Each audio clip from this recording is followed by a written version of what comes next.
Students তেতলা BGS মাধ্যমিক বিদ্যালয়ের পক্ষ থেকে অনলাইন ক্লাসে তোমাদেরকে আবারো স্বাগতম জানাচ্ছি। আমি মোহাম্মদ সাইফুল ইসলাম। আমাদের পূর্বের ক্লাসে তোমাদের জন্য ছিল কমপ্লিটিং সেন্টেন্স অপশন থেকে আলোচনা। আজকের এরপরে কমপ্লিটিং সেন্টেন্স সম্পর্কিতই আরো কিছু নির্দিষ্ট করে আরো বিশেষ কিছু রুলস তোমাদেরকে আমি দেখাবো। তো কথা না বলে আমরা কাজে চলে যাচ্ছি। আজকের কমপ্লিটিং সেন্টেন্সের বেলায় তোমরা খেয়াল করো, এটা আসলে কিন্তু একটা এই বাক্যগুলো আসলে বিভিন্ন রকম ভাবেই থাকে, কিন্তু বাক্যগুলোর একটা গঠন রীতি রয়েছে। সেই গঠন রীতি অনুযায়ী তোমাদেরকে শিখতে হবে। আজকে সেরকমই কয়েকটা গঠন তোমাদেরকে আমি দেখাচ্ছি। প্রথমেই লক্ষ্য করো, as if অথবা as though এর বাংলা অর্থটা দাঁড়ায় যেন। তো এইরকম যদি কোনো শব্দ তোমার বাক্যে থাকে তাহলে সেই বাক্যটা থেকে আসলে নির্দিষ্ট একটা নিয়মে এই বাক্যটাকে তোমার পূরণ করতে হবে। এখানে as if বা as though যুক্ত বাক্যের অর্থ যেন হবে এবং এটা একটা কমপ্লেক্স সেন্টেন্স হবে। এই কমপ্লেক্স সেন্টেন্সটি তোমার দুইটি অংশে বিভক্ত থাকবে। প্রথম অংশটা যদি প্রেজেন্ট ইনডেফিনিট টেন্স হয় তাহলে পরবর্তী অংশটি হবে পাস্ট ইনডেফিনিট টেন্স।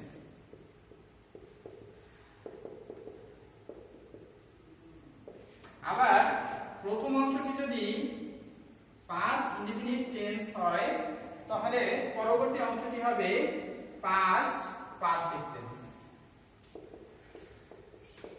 আচ্ছা, তাহলে দেখো আমরা এক্সারসাইজটি খেয়াল করি।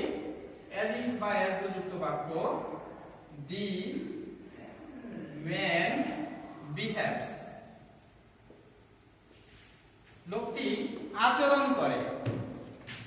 as if অথবা as though যেন, তাহলে বাক্যটি কিন্তু as if এর বাক্য বা as though বাক্য। the man behaves, এই behaves টি ভার্বের প্রেজেন্ট ফর্ম, অর্থাৎ এটি একটি প্রেজেন্ট ইনডেফিনিট যুক্ত ক্লজ। পরের ক্লজটি হবে পাস্ট ইনডেফিনিট। হি নু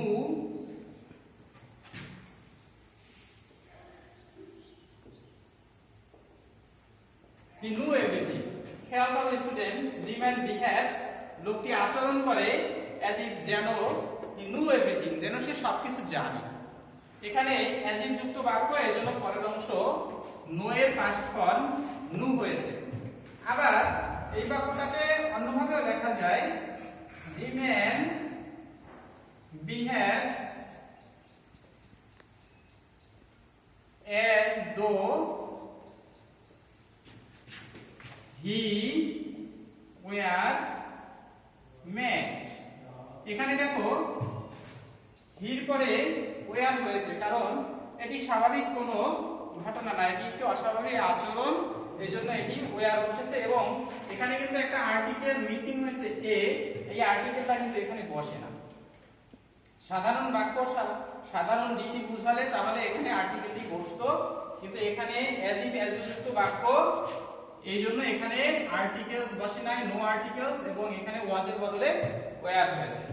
ওকে, এভাবে তোমরা as if as though যুক্ত বাক্যের উদাহরণগুলো প্র্যাকটিস করতে পারবে। বইতে দেখবে, তোমাদের বইতে এক্সারসাইজ বইতে অনেক রকমের উদাহরণ আছে এই সম্পর্কিত। আমরা পরবর্তী নিয়মে চলে যাই।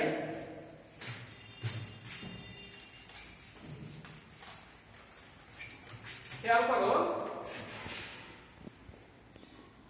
যদি ইট ইজ অথবা ইট ওয়াজ এভাবে থাকে, অথবা ইট ইজ টাইম এখনই সময়, অথবা ইট ওয়াজ টাইম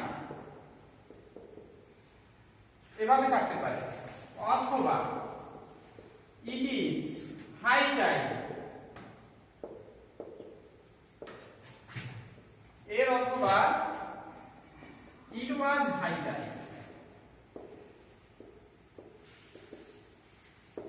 এরকম যদি কোনো বাক্য থাকে তাহলে এক্ষেত্রে আমাদের পূর্বের নিয়মটাই আমরা ফলো করব। সেই একই কথা, প্রথম অংশ যদি প্রেজেন্ট ইনডেফিনিট টেন্স হয় তাহলে পরের অংশ পাস্ট ইনডেফিনিট টেন্স। প্রথম অংশ যদি পাস্ট ইনডেফিনিট টেন্স হয় তাহলে পরের অংশ পাস্ট পারফেক্ট টেন্স। আবার as if as though বা it is time, it was time, it is long, it was long, এক্ষেত্রে যদি প্রথম অংশ প্রেজেন্ট পারফেক্ট টেন্স হয়, প্রথম অংশ প্রেজেন্ট পারফেক্ট টেন্স হলেও পরের অংশ কিন্তু পাস্ট ইনডেফিনিট টেন্সেই হবে।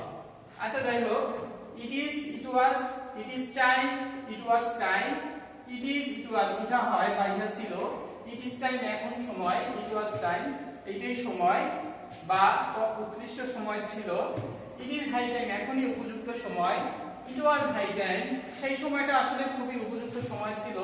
এইরকম অর্থে যদি ব্যবহৃত হয় তাহলে সেখানেও কিন্তু আমরা ওই পূর্বের নিয়মটাই বলবৎ থাকবে। প্রেজেন্ট ইনডেফিনিট থাকলে পাস্ট ইনডেফিনিট, আবার পাস্ট ইনডেফিনিট থাকলে পরের অংশ পাস্ট পারফেক্ট। যাই হোক স্টুডেন্টস, খেয়াল করো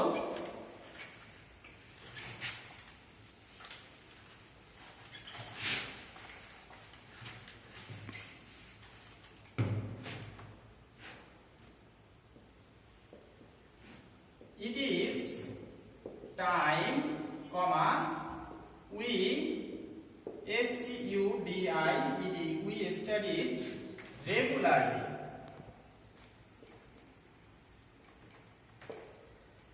It is time we studied regularly. দেখো এখানে it is, it টা সাবজেক্ট, is টা হচ্ছে ভার্বের প্রেজেন্ট ফর্ম। এটা একটি অক্সিলারি ভার্ব, এটাই বাক্যে প্রিন্সিপাল ভার্বের কাজ করতেছে। It is time এটি প্রেজেন্ট ইনডেফিনিট টেন্স এবং পরের অংশ হয়েছে past indefinite tense. We studied well এখনই সময় আমাদের ভালো করে পড়া। আবার এই বাক্যটাকে পরবর্তী নিয়মে it was time we had studied well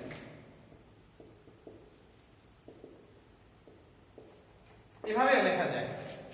it was time দেখো বন্ধুরা এখানে ছিল সাবজেক্ট, ভার্ব ছিল is, এবারে রয়েছে was অর্থাৎ পাস্ট ফর্ম। এটি একটি পাস্ট ইনডেফিনিট টেন্সের ক্লজ।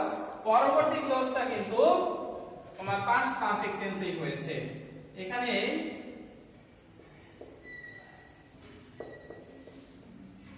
পরবর্তী ক্লজটি পাস্ট পারফেক্ট যুক্ত হয়েছে, মধ্যে কিন্তু কমা দ্বারা যুক্ত হয়েছে। আবার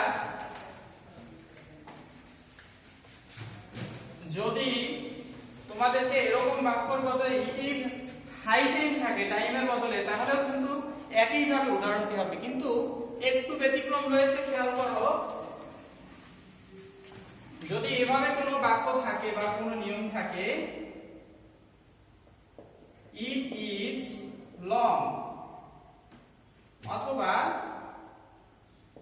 ইট ওয়াজ লং, অথবা যদি থাকে 5 years pass, এরকম যদি বাক্য থাকে তাহলে এর সাথে কিন্তু নতুন আরেকটি কানেক্টরস যোগ হবে সিন্স। যদি সময় উল্লেখিত থাকে তাহলে কিন্তু সিন্স হবে, কমার বদলে এখানে সিন্স যুক্ত হবে। যেমন দেখো ইট ইজ লং, এখানে কমা নয়, এখানে আমরা কমার বদলে সিন্স ব্যবহার করব। It is long since we met. দেখো শিক্ষার্থীরা, ইট ইজ লং এটি কিন্তু প্রেজেন্ট ইনডেফিনিট টেন্স, এরপরে কমার বদলে পূর্বে কিন্তু কমা দিয়ে যুক্ত হয়েছিল, এবারে সিন্স দিয়ে যুক্ত হয়েছে। প্রেজেন্ট ইনডেফিনিট টেন্স সিন্স, এবং এটি কিন্তু ভার্বের পাস্ট ফর্ম, অর্থাৎ এটি কিন্তু পাস্ট ইনডেফিনিট টেন্সেই রয়েছে। It is long since we met. আবার এটাকে যদি আমরা বলি ইট was long,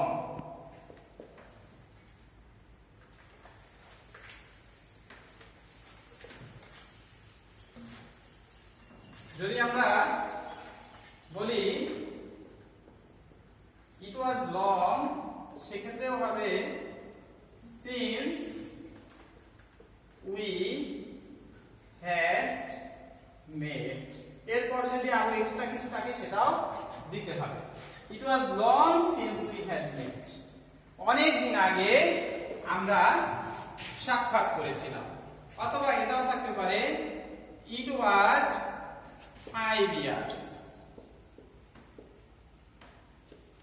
it was 5 years since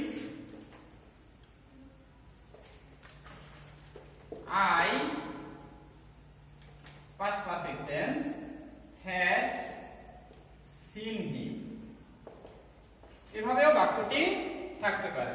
তাহলে আজকে তোমাদের জন্য কমপ্লিটিং সেন্টেন্সের এই সূত্রগুলোই থাকবে। ইট is long, it was long, it is time, it was time. এছাড়া রয়েছিল অ্যাজ ইফ, অ্যাজ দো। এর পূর্বে তোমরা কমপ্লিটিং সেন্টেন্সের জন্য কন্ডিশনাল সেন্টেন্স দেখেছিলে এবং আরো কয়েকটা নিয়ম দেখেছিলে। এভাবে তোমরা বাসায় প্র্যাকটিস করবে। আশা করি করোনাকালীন সময়টা তোমরা কাজ করে, এক্সারসাইজ করে, সিলেবাস থেকে এই গ্রামারগুলো সঠিকভাবে শিখে তোমাদের সময়টা সদ্ব্যবহার করবে। ধন্যবাদ সবাইকে।